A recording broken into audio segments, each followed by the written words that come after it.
बबे आसनिफ्राय हरनाय जादों? दिनै दतमा गामिनि ज्ञानोदय क्लाब एन्ड लाइब्रेरि बाहाय मोनसे लाइब्रेरि सार्भिस डिपार्टमेन्टनिफ्राय मोनसे बिल्डिं जोङो हरनाय जादोंमोन आरो बियो दिनै कमप्लिट जानानै बेखेवनाय हाबाफारि आरो बे हाबाफारियाव फैनानै आं दिनै बे न'खौ बेखेवनो मोननानै गोजोननाय मोनदों आरो आङो साबायखर जासिगोन जे बेबायदि लाइब्रेरि आरो बेबायदि बिजाब बाख्रि बानायनायनि थाखाय जोंनो मानिजाथाव जोंनि बिटिआरनि चिफ प्रमद बर' सारा जोंनो बेबायदि अनसुंथाइ आरो बयखौबो मोजां रोखोमै हेफाजाब आरो मदद होनायनि थाखाय आङो रोजा रोजा साबायखर जासियो आरो आङो स्पेसियेलि साबायखर जासिगोन जे दतमा गामिनि ज्ञानोदय क्लाब एन्ड लाइब्रेरिनि गासैबो बिबानगिरि बिथांमोननि हेफाजाब आरो मदद बिथांमोना ओरैबायदि मोजाङै न'खौ लुफुंनानै दिहुनबाय आरो जोङो आसरित सानदों जे खम फैसाजोंब्लाबो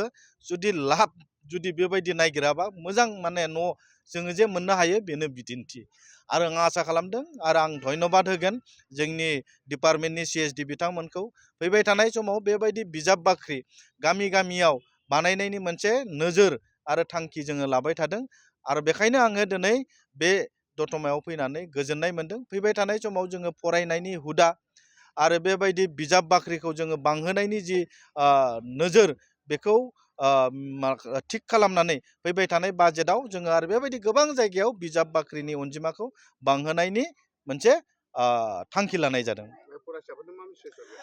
फरायसाफोरनो बेखौनो मेसेज होगोन जे फरायनाय हुदाखौ बांहोनांगौ आरो लेखाखौ जेसेबां हायो गावनि आंगो लोगो बानायनानै लानांगौ आं बेखौनो फरायसुलिफोरखौ मोनसे गुरै खावलायनाय।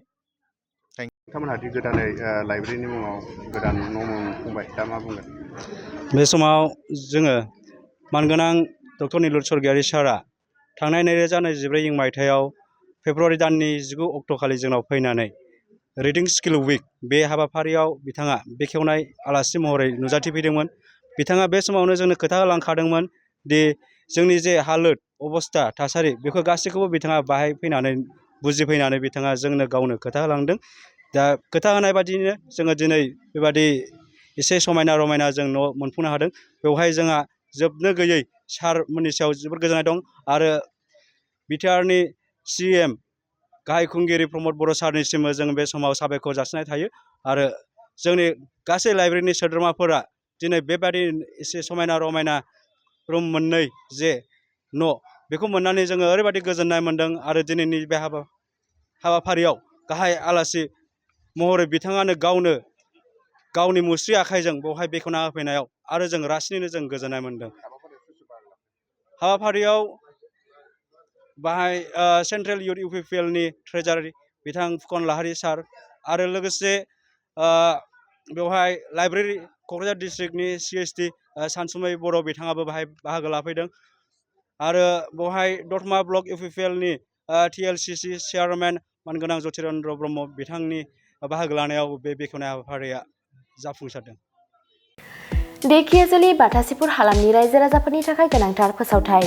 धेकियाजुलि बाथासिपुर हालामनि आबै सेन्टार साखाथियाव थानाय बर' बिजोंनि फरायसालि दानसोरां एकाडेमियाव 2025-2026 बोसोरनि थाखाय गोदानै फरायसाफोरनि मुं थिसननाया सोलिगासिनो दङ। बे फरायसालियाव थाखो बिथराइनिफ्राय लानानै थाखो 9सिम मुं थिसननो हागोन।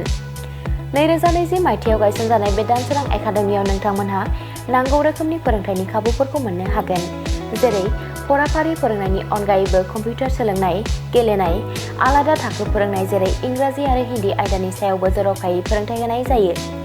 बेनि अनगायैबो हौवासा आरो हिन्जावसाफोरनि थाखाय आलादा हस्टेल थानायनिबो खाबु दङ। बेजों लोगोसेनो फरायनायाव उन जानानै थानाय एबा गोसोआव लाखिनो हायै फरायसाफोरखौ आलादायै फोरोंनायनिबो खाबु होनाय जादों। मख'नो गोनांदि बिथराइ थाखोनि मुं थिसननायखौ बेसेन लायालासे थिसननाय जादों। बेनिखायनो गोसो गुदुं दिथागिरि नोंथांमोनहा गाव गावनि गथ'फोरखौ दानसोरां एकाडेमियाव मुं थिसननो गोसो दङब्ला थिसननो हागोन। दानसोरां एकाडेमियाव मुं थिसननो थाखाय नोंथांमोनहा 977074575550 एबा 88764802118 जानबुं अनजिमायाव फोनांजाब खालामनानै सुलाद लानो हागोन।